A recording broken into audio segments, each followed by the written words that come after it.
다윗은 궁궐에서 제2의 골리앗이 된 사울에게 쫓겼습니다. 장군의 지위도 잃어버렸고 아내도 잊어버렸고 친구도 사라졌습니다. 더 이상 자신을 지도해 줄 선지자도 제사장도 없어졌습니다.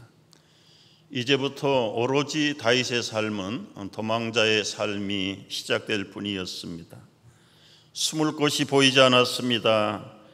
다윗은 겨우 높성전에 숨어들었지만 기대하지 못했던 돌발적인 상황을 만나서 본의 아니게 거짓말로 시작해서 거짓말로 자신을 처세하기 시작했습니다.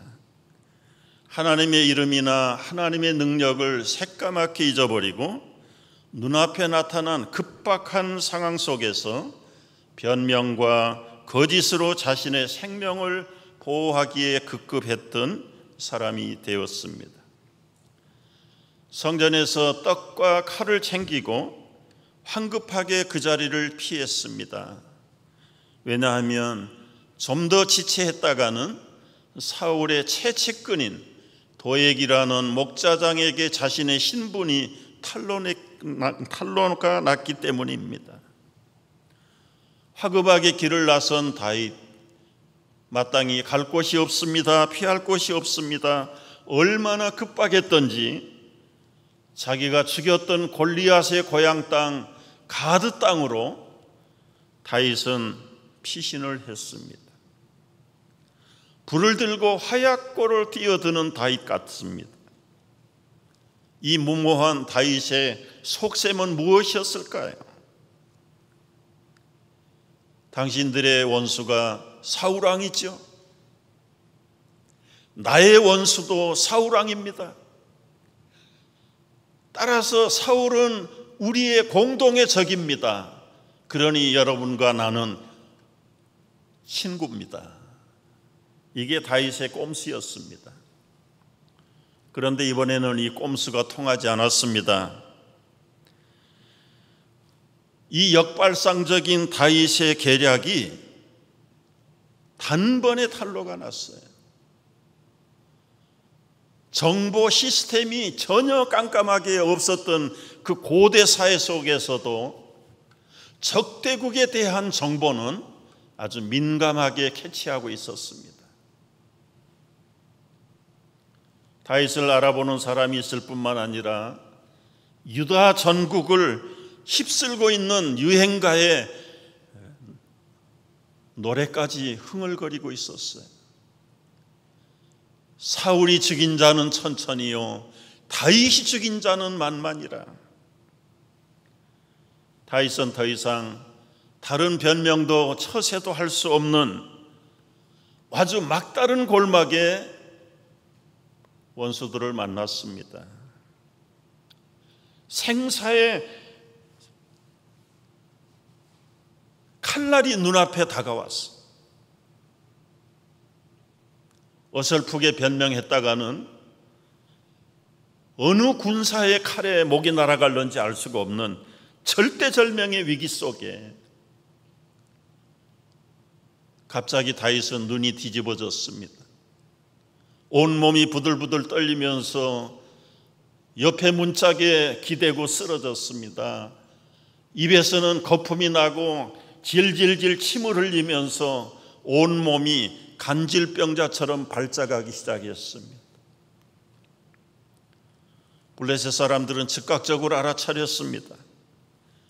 자기들이 믿는 다곤이라는 신의 저주가 들었던 사람들, 남자들은 생식의 능력을 잃어버리고 여인들에게는 평생 불임증에 걸리고 아이들은 죽고 동물들에게 악령이 들어갈 때는 먹은 것을 다 토해내고 죽어간다는 사실을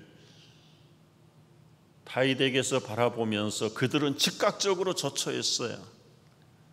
이런 자들은 죽일 필요조차도 없다. 성 밖으로 던져버려라. 다윗은 즉석에서 성 밖으로 추방되어 버렸습니다. 아기스가 그 광경을 바라보면서 21장 14절에서 이렇게 말해요. 너희도 보는 대로 이 사람이 미치광이로구나. 어찌하여 그를 내게로 데려왔느냐? 내게 미치광이가 부족해서 너희가 이 자를 데려다가 내 앞에 미친 짓을 하게 하느냐? 어찌 이런 자가 내 집에 들어왔느냐? 즉석에서 다윗은 성 밖으로 추방되어 버렸습니다. 일촉즉발의 위기를 모면한 다윗, 정신을 가다듬고 사방을 둘러봤는데 생명체라고는 하나도 찾을 수가 없는 황량한 광야에 던져졌습니다. 군데군데 움푹움푹 패인 골짜기하며 바람벽같이 높이 앞뒤를 가로고 있는 이 모든 동굴의 벽들 속에서 다윗은 도망자의 10년의 시작이 출발되었습니다. 인생은 누구나 한 번쯤은 이 광야 학교를 거치게 되어 있습니다. 젊은 다윗이 바로 이 광야의 동굴 학교에 입학이 됐어요.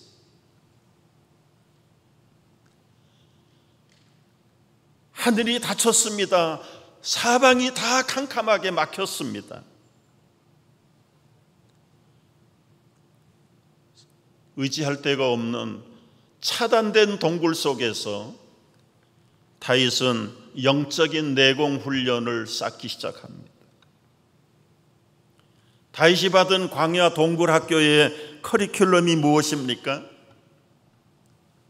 첫째는 사람 의지하지 않고 주님만 의지하는 훈련을 받았습니다. 여러분, 성경의 시편은 150편의 가장 많은 분량을 가진 성경입니다. 이 150편 중에서 절반에 해당되는 73편이 다윗의 작품입니다. 이 방대한 간절한 노래와 찬양과 기도가 어디에서 다윗에게 얻어질 수 있었을까요? 평범하게 궁궐에서 장수의 직분을 감당했더라면 일반사를 돌아보는 가운데 이렇게 기도하고 시를 쓰고 찬양하고 부르짖는 시간들은 없었을 것입니다. 할 일이 없습니다. 만날 사람이 없습니다. 찾아갈 데도 없고 찾아오는 사람도 없습니다. 오로지 하나님만을 대면할 수밖에 없는 절대절명의 동굴 학교에 갇혀 있었습니다.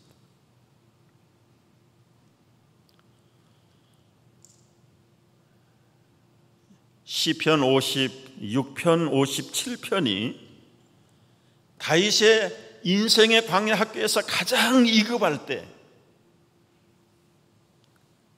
그때를 기억하면서 불렀던 찬양이고 기도가 56편, 57편입니다.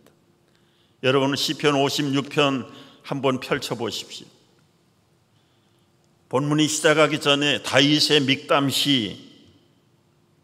믹담시라는 말은 자기 인생의 뼈에 새겨진 교훈이라는 뜻입니다.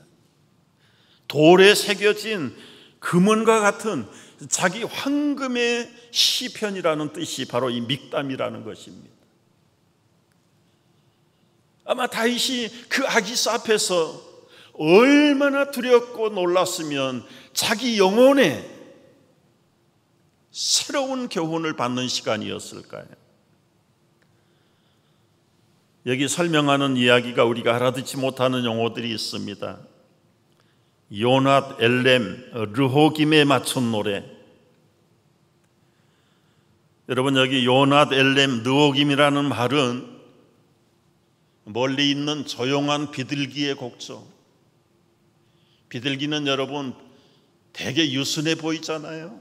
그에게 무슨 공격의 무기가 있습니까? 날카로운 발톱이 있습니까? 부리로 찍어낼 만한 주둥이를 가지고 있지 않습니다. 그는 크게 소리도 지르지 못하는 짐승입니다. 마치 자신이 얼마나 간담이 녹았는지, 마치 죽어가는 비둘기가 속으로 울부짖는 것 같은 그런 감정, 요낫 엘렘 르호김, 그런 감정을 가지고 다윗이 가디에서 블레셋에게 잡혀 있을 때에 부르짖었던 간절한 영혼의 기도라는 뜻입니다. 56편 1절을 보십시오. 하나님이여 내게 은혜를 베푸소서. 사람이 나를 삼키려고 종일 치며 압제하나이다. 3절입니다. 내가 두려워하는 날에는 내가 주를 의지하나이다. 내가 하나님을 의지하고 그 말씀을 찬송하올지라. 내가 하나님을 의지하였은즉 두려워하지 아니하리니 혈육을 가진 사람이 내게 어찌하리이까. 57편을 보십시오, 여러분. 57편도 다윗의 영혼에 새긴 시라는 믹담의 시입니다. 인도자를 따라서 알다셋에 맞춘 노래, 이 알다셋이라는 말은 Do not destroy, 결코 나를 해할 자가 없다는 하나님 앞에서의 담력을 가지고 죽을 힘을 다해서 하나님만을 바라보는 그런 감정, 알다셋. 다윗이 사울을 피하여 굴에 있던 때, 1절을 다 같이 읽어볼까요? 하나님이여 내게 은혜를 베푸소서. 내게 은혜를 베푸소서. 내 영혼이 주께로 피하되 주의 날개 그늘 아래에서 이 재앙들이 지나가기까지 피하리이다.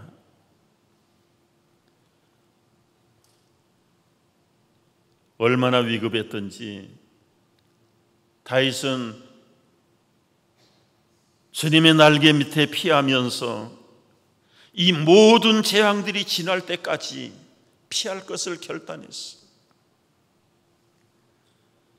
여러분, 한편 생각을 해보십시오. 세상에 가장 아름다운 곳이 있다면 무엇일까요? 저는 사람이라고 생각해요. 사람이 얼마나 숭고합니까? 얼마나 존귀합니까? 얼마나 사랑스럽습니까? 그래서 그 사랑스러운 사람을 위해서라면 목숨을 바쳐도 아깝지 않는 게 사람. 그런데요, 가장 무섭고 가장 추하고 가장 악한 존재는 어떤 것입니까? 역시 사람입니다. 사람은 사랑할 존재이지 믿을 존재가 못 돼요. 사람은 섬길 존재이지 존경할 존재는 아니에요. 사람을 의지할 존재는 절대로 아닙니다. 얼마나 사람이 천사가 되었다가 악마가 되는지 사울을 보면 알아요. 여러분, 나라를 구하고 사울왕의 사위가 되었을 때 이 장인과 사이의 관계를 한번 상상을 해보십시오. 얼마나 서로 사랑하고 얼마나 존경하고 얼마나 믿었을까요? 그러나 한순간 사람이 이성을 잃어버릴 때 그렇게 사랑스럽고 존경스러웠던 왕이요 장인이었던 사울이 골리앗이 되어버렸다. 골리앗이. 여러분, 사람은 철저하게 의지할 존재가 아니에요. 사랑할 존재고 섬길 존재고 베풀 사람들입니다. 다윗이 10년을 쫓기면서 얻어낸 결론의 노래는 시편 146편이라고 생각을 해요. 146편 1절에 이렇게 노래합니다. 할렐루야, 내 영혼아 여호와를 찬양하라. 나의 생전의 여호와를 찬양하며 나의 평생에 내 하나님을 찬송하리로다. 긴 뒤를 의지하지 말며 도울 힘이 없는 인생도 의지하지 말지니 그의 호흡이 끊어지면 흙으로 돌아가서 그날에 그의 생각이 소멸하리로다. 야곱의 하나님을 자기의 도움으로 삼으며 여호와 자기 하나님에게 소망을 두는 자는 복이 있도다. 복이 있도다. 여러분 인생을 살다가 어찌할 수 없는 광야 동굴 속에 갇혀 있습니까?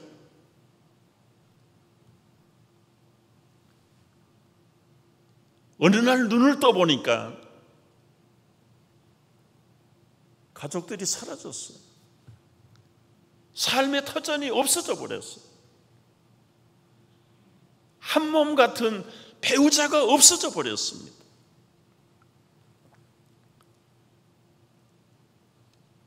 예고 없이 찾아온 인생의 광야예요.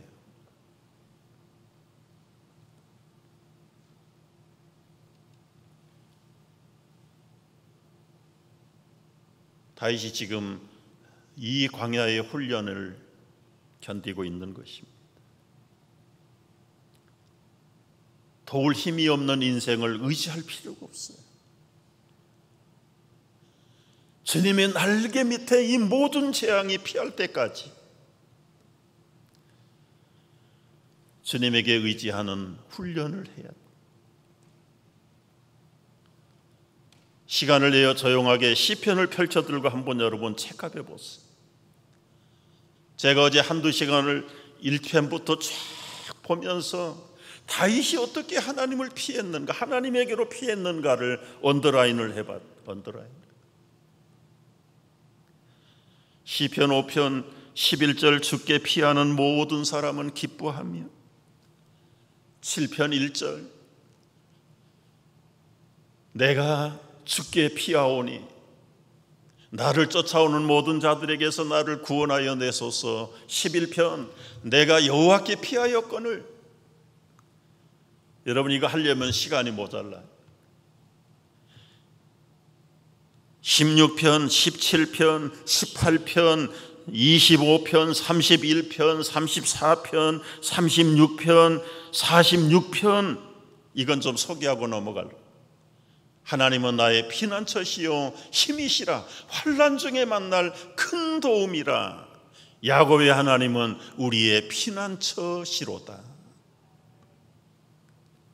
55편, 57편, 59편, 61편, 64편, 71편, 1절, 2절, 4절, 7절.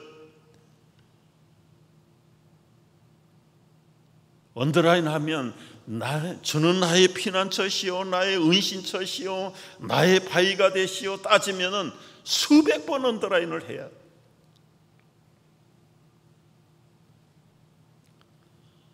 여러분 우리는 사람을 의지할 수밖에 없는 존재이긴 해요. 그러나 궁극적으로는 사람은 의지의 대상이 아니에요. 사랑할 대상이고 섬길 대상일 뿐이지, 오로지 하나님은 우리의 영원한 피난처가 되시고 영원한 우리의 보호자가 되신다는 이 하나님의 날개 그늘 아래 피하는 훈련이 우리 인생 광야 학교에서 첫 번째 배워야 될 훈련입니다. 두 번째, 다윗이 광야 동굴 학교에서 배운 훈련이 세상의 고난과 시련은 나만 받는 것이 아니라는 훈련을 거기서 깨닫게 돼요. 여러분 우리나라가 어렵고 가난하고 힘들고 살 때는요 하루 3끼 못 먹었다고 그래요. 제가 찾아보니까 하루 3끼 먹은 적이 겨우 200-300년밖에 안 됐어요. 아침 저녁 반 하루에 2끼를 먹어서 조석이라는 말이 그때 나왔다. 아침 먹고 저녁 먹고 낮에 힘들고 땀 흘리고 일하는데 얼마나 길어요. 배고파요. 허기져요. 그래서 새참이라는 것이 한문으로 쓰면 점심이라는 것이 마음에 점 하나 찍는 정도로, 요즘 말로 하면 간식 정도로 먹고 아침 먹고 저녁 먹고 살아왔다. 그때는 이것이 다 사람이 사는 방법인 줄 알았어요. 그런데 다들 잘 사는데 하루에 2끼만 먹고 사는 사람은 오히려 배가 고파서 죽는 게 아니라 배가 아파서 죽어. 그걸 보고 뭐라고, 절대적인 가난이 아니라 상대적인 가난이라고. 자동차 문화가 많이 보급되기 전에는 하루에 2-3시간 걸어도 다리 안 아팠어요. 너도 걷고 나도 걷고 다 걸으니까. 그런데 자동차 시대에 5분만 걸으면 다리가 아파서 못 걷습니다. 왜 그렇습니까? 다들 차 타고 가는데 나 혼자만 걸어야 되는 이 절대 고난 속에 있기 때문에 그래요. 여러분, 한국이 가난했을 시절을 한번 생각해 보세요. 부잣집에 라디오 한 대만 있어도 부자였습니다. 다른 집에 다 텔레비전이 들어와 있는데 내 집에만 텔레비전이 없다 그러면 그 동네에서 제일 불쌍하고 가난한 집이에요. 여러분, 텔레비전, 라디오가 뭐가 대단합니까? 그런데 그 심리적으로 느끼는 절대 빈곤, 절대 가난, 절대 열등감.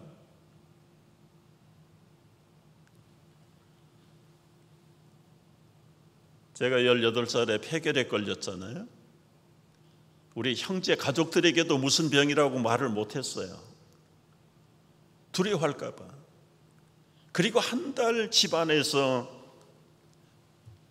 친구들에게도 연락 두절, 학교도 못 가, 가족들에게도 아우들에게도 무슨 병인지 말을 못하고 그 한 달을 기다리는데요. 야, 세상에 어쩌면 나 혼자만 이렇게 되었을까? 살고 싶은 생각보다는 차라리 알타가 없어져 버리면 좋을 것 같은 그런 절망감. 그러다가 한 달 후에 마산 결핵요양소에 입원을 하게 됐습니다. 거기 가니까 전국의 폐병 환자들은 다 모였더라고요. 한 200명, 300명이 모여 있는데 안심이 되대. 야, 이게 얼마나 사람이 가소로운가요?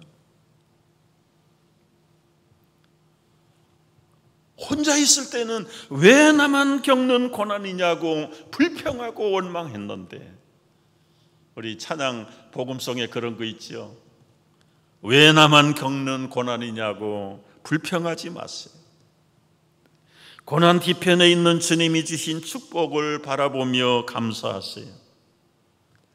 너무 견디기 힘든 지금 이 순간에도 주님이 일하고 계시잖아요.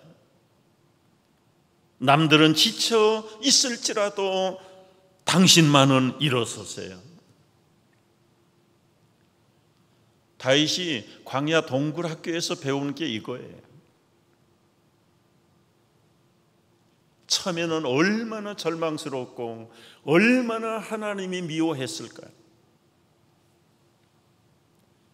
그러나 하나님을 의지하고 사람을 의지할 존재가 못 된다는 사실을 철저하게 훈련하고 깨달으면서 얼만큼 시간이 지났더니요, 사무엘상 22장 1절 이하를 보십시오.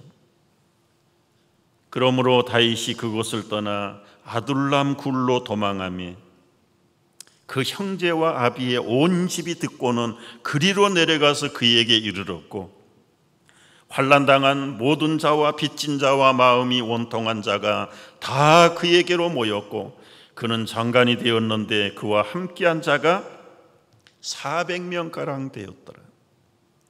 이 동굴로 피해온 사람이 누굽니까? 사울의 탄압과 착취에 견디고 시달리지 못 더 이상 참을 수 없는 평범한 시민들, 억울함을 당한 사람, 원통함을 당한 사람, 강제 세금에 착취를 당한 사람들, 지위를 빼앗긴 사람들, 도저히 그 골리앗으로 돌변해버린 사울의 발밑에서 살아갈 수 없는 사람들. 다윗 혼자인 줄 알았는데 다윗 같은 신세에 빠진 고난 빠진 사람들이 얼마요? 400명이 아둘람 동굴로 찾아왔어요.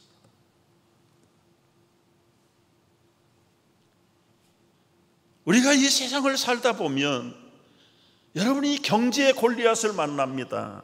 인간관계의 골리앗을 만나게 돼요. 질병의 골리앗도 만납니다. 환난의 골리앗을 만납니다. 어떻게 해야 됩니까? 예금 통장 가지고 안 돼요. 자기의 스펙 가지고 피할 수가 없어요. 자기의 재능을 가지고 이 다가오는 골리앗을 전면할 수 없어요. 첫째는 하나님께 피하는 훈련을 받으셔야 돼요. 두 번째는 나만 받는 고난과 시련이 아니라는 사실을 알고, 이 땅에서도 지금 우리가 얼굴도 이름도 알지 못하는 수많은 믿음의 동료들이 보이지 않는 골리앗의 발밑에서 신음하고 있다는 사실을 알아요. 미국처럼 한국처럼 신앙이 자유가 보장된 국가에서는 무슨 핍박이 있습니까? 환난이 있습니까? 교회 간다고 예수 믿는다라고 누가 손가락질을 합니까? 그러니 이 땅에 순교자가 있겠습니까? 환난당한 자가 있겠습니까? 없습니다. 찾아볼 수가 없습니다. 그래서 세상이 다 평화로울 것 같은데, 여러분, 오픈도어라고 하는 선교회가 있어요. 매년 기독교 핍박 국가들만 전문적으로 조사하고 리서치하는 단체가 있어요. 매년 통계를 보면 지금도 이 21세기의 대낮같이 밝은 문명의 사회 속에서 예수 믿는다는 것 때문에 육체의 생명을 빼앗기는 사람이 1년에 13만 명씩 있어요. 13만 명.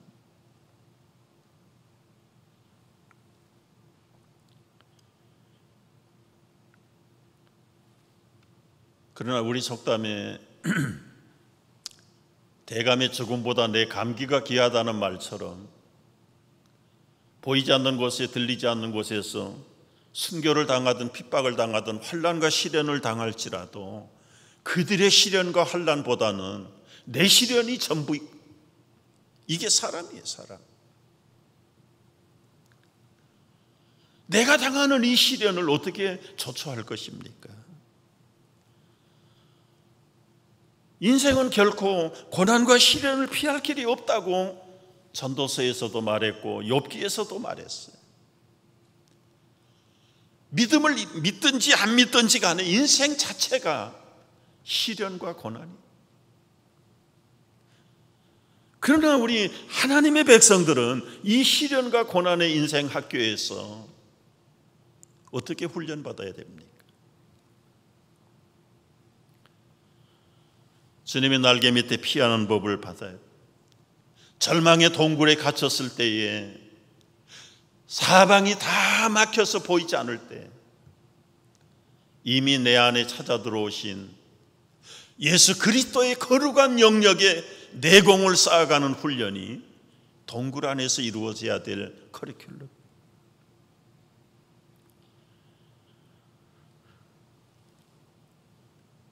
도미니카에 있는 선교사가 며칠 전에 보내준 광야 대학교의 훈련 프로그램을 소개합니다.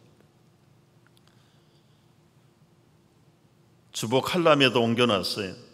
저는 광야 대학교 고생과에 다니고 있습니다. 성적이 별로 좋지 못해서 입학한 지 오래됐지만 아직 졸업을 못하고 있는 형편입니다. 우리 학교의 총장님은 하나님이신데 대충 넘어가는 법이 없습니다. 그래서 컨닝이 불가능하고 시험을 볼 때도 누구의 도움을 결코 받을 수가 없습니다. 훈련 과목은 기다리는 훈련, 포기하는 훈련, 깨지는 훈련, 내려놓는 훈련, 순종하는 훈련, 자아 죽이는 훈련, 하나님만 바라보며 능력 입히는 훈련뿐입니다. 학비가 비싸냐고요? 많이 비싼 편입니다. 인생 모두를 걸어야 할 정도니까. 그런데 그 학비는 예수님이 다 내주셨습니다. 나는 죽기까지 이 순종과 복종으로 그 학비를 갚아야 합니다. 지금 내가 배우고 있는 과목은 버리기 훈련입니다. 욕심, 탐심, 내 고집, 내 생각, 내 인간적인 모든 수단 방법도 내려놓아야 합니다. 그런데 나는 매일 낙제를 해서 이렇게 졸업을 하지 못하고 있답니다. 이번에는 반드시 합격하리라 결심하고 도전해 보고 있지만 합격하는 자에게 졸업 선물이 주어집니다.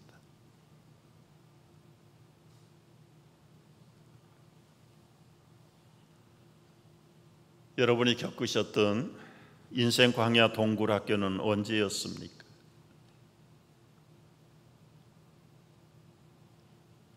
저에게도 동굴학교 스토리가 있어요. 채 30살도 되지 않았을 때입니다. 신혼 시절이었습니다. 첫 아들 얻어서 좋게 꿈꾸며 살아야 될 그 시간인데 부모님이 빚을 갚지 못했어요. 어느 날 모든 집안의 세간살이가 다 딱지가 붙었습니다. 며칠이 지난 다음에는 대문을 폐쇄시키고 거기에 경고장을 붙여서 집에 들어갈 수가 없었습니다. 순식간에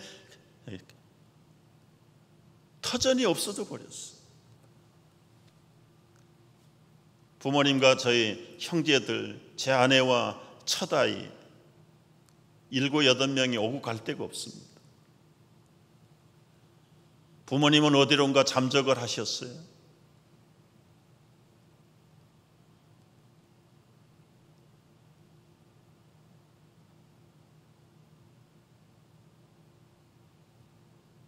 제가 장남이라 책임의식은 있지만 아무 능력이 없어. 대학 다니는 아우들 친구 집으로, 가정교사로, 독서방으로, 하나 있는 아들도 우리가 양육할 수 없어서 처갓집에 갖다 맡겼습니다.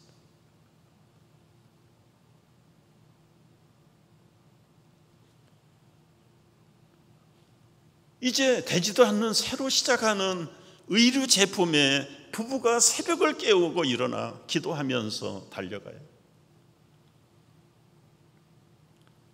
새벽 3시에는 일어나야 4시부터 가게 나가서 공장 가서 물건을 가지고 그날 사업을 시작하는 날. 저와 아내는 손을 잡고 주님 앞에 기도하던 기도 제목이 아굴의 기도 잠언 30장이었습니다. 내가 이 2가지를 구합니다. 하나님, 나로 하여금 거짓을 멀리하고 가난해서 도둑질 않게 하시고 부자 되어서 하나님 영광 가리지 않도록 이 2가지를 주시옵소서. 소리쳐서 기도할 만한 힘도 용기도 믿음도 없던 때에 눈물로 기도하고, 그래도 마음에 편안함이 없을 때는 도봉산 제1기도원에, 청계산 기도원에 자주자주 올라가서 때로는 2, 3일씩 금식하면서 하나님 앞에 목이 쉬도록 부르짖고 하나님께 피하는 훈련을.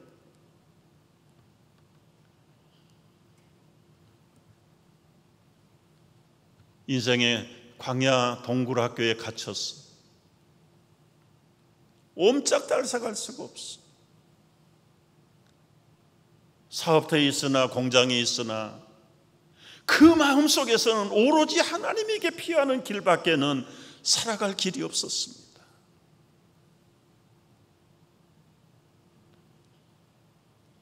그때 제 아내가 붙들고 기도했던 성경 구절은 로마서 8장 18절이에요. 생각건대 현재의 고난은 장차 나타날 영광과 좋게 비교할 수 없도다. 저는 그때 마륙 3:3을 붙들고 기도했어요. 너희는 먼저 그의 나라와 그 일을 구하라. 그리하면 이 모든 것을 너희에게 더하여 주시리라. 더하여 주시리라.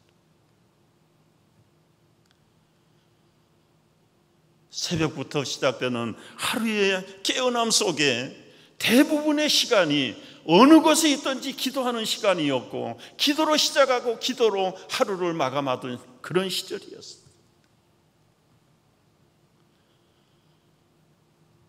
그 어려운 광야 동굴학교의 그 고된 훈련을 통해서 여러 가지 비법들을 찾아냈습니다. 여러분, 하나님 비상벨 넘버를 아십니까? 램 333, 예레미야 33장 3절, 너는 내게 부르짖으라 내가 내게 응답하겠고 크고 은밀한 일을 너에게 보이리라.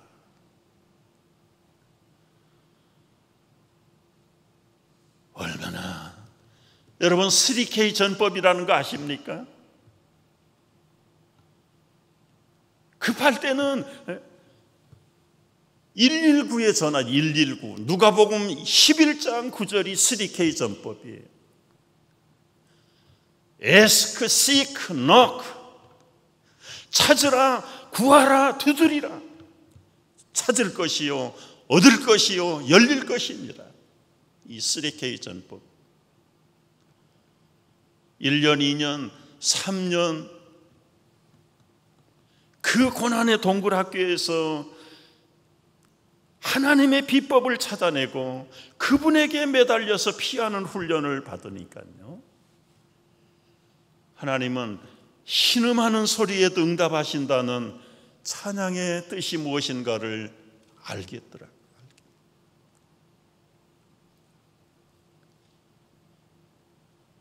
얼마나 놀랍게 역사하시는지. 대충 아마 한 7년 이 광야 동굴학교 훈련을 마치고 나서 얻은 결론, 그때 영광의 졸업장을 주시는데 그 졸업장도 논팔 이팔 졸업장. 로마서 8장 28절, 하나님의 뜻대로 부르심을 받은 자들에게는 모든 것이 합력하여 선을 이루게 하시리라. 쓰라리고 고통스러웠던 지난 날들의 그 광야 학교, 동굴 학교의 처절한 훈련 속에서 비생산, 비창조적인 시간들이 아니, 오히려 그 속에서 영적으로 주님을 바라보고 주님의 형상의 내공을 쌓는 그런 훈련의 프로그램을 통해서 느육 38의 축복을 누리다. 느육 38, 여러분, 누가복음 6장 38절, 주라 그리하면 너희에게 흔들어 안겨 넘치도록 주, 헤아리지 말라. 너희의 그 헤아림으로 너희가 헤아림을 받는다. 그때부터 하나님 앞에 뜻을 정했어요. 최고의 것, 최상의 것, 최대의 것을 하나님께 드리자. 시간도 드리고 물질도 드리고 마음도 드리고 기도도 드리고 능력도 드리고 모든 것을 주님 앞에 다 드리자. 하나님은 느육 38을 실감 있게 체험하게 하셨어. 주라, 주라. 얻으려고 하지 말고 주라. 그리하면 너희에게 흔들어 넘치도록 안겨주겠다. 새벽 시간 드립니다. 오전에도 드리고 밤에도 드리고 낮에도 드리고 아무리 바빠도 집안에서도 드리고, 얼마나 주님을 말씀으로 기도로 그리고 삶의 순종을 통해서 나누고 드리고 바치는 일에 힘을 쓰는지, 그게 기쁨이었고 포도 마르지 않는 그 맑은 샘, 그 샘 자체를 솟아나게 하는 그 하나님의 보이지 않는 손길이 평생을 지금도 함께 하십니다. 없던 아파트가 하나씩 두 개씩 생기고, 없던 꿈에도 생각하지 못했던 강남에 땅도 생기고, 그거 다 내놓은 거다. 다 바쳤다. 지금은 아무것도 없지만 하나님 한 분이 나의 피난처시요 나의 보호자시요 여러분의 공급자가 되실 줄로 믿으시기 바랍니다. 살아보이지 거 없습니다. 호흡이 끊어지면 그날로 흙이 되어버릴 인생을 의지할 필요가 없습니다. 주셨을 때 사랑하고 존경하고 섬길 뿐이지, 끝까지 의지하고 바라볼 자는 살아계신 영원하신 하나님만이 다윗의 하나님이 아니라 나의 하나님이요 여러분의 하나님이 되어야 될 줄로 믿습니다. 여러분, 피할 곳이 없습니까? 주님의 날개 밑으로 피하십시오. 훈련이 필요하십니까? 광야 동굴학교에서 영적인 내공을 쌓으십시오. 사울이라는 골리앗은 1년 2년 안에 물리칠 수가 없어요. 적어도 10년이라는 긴 세월 다윗은 이 사울의 골리앗에게 얼마나 괴롭힘을 당했습니까? 결국은 다윗이 자기의 손을 대지 않고 골리앗을 물리치게 됩니다. 다음 시간을 기대하면서 이 한 주간도 여러분 어떤 광야의 굴 속에 있을지라도 여러분을 지키시고 보호하시는 하나님의 은혜의 날개 아래에서 영적인 내공을 쌓고 승리하는 한 주간이 되시기를 주의 이름으로 축복합니다. 기도하겠습니다.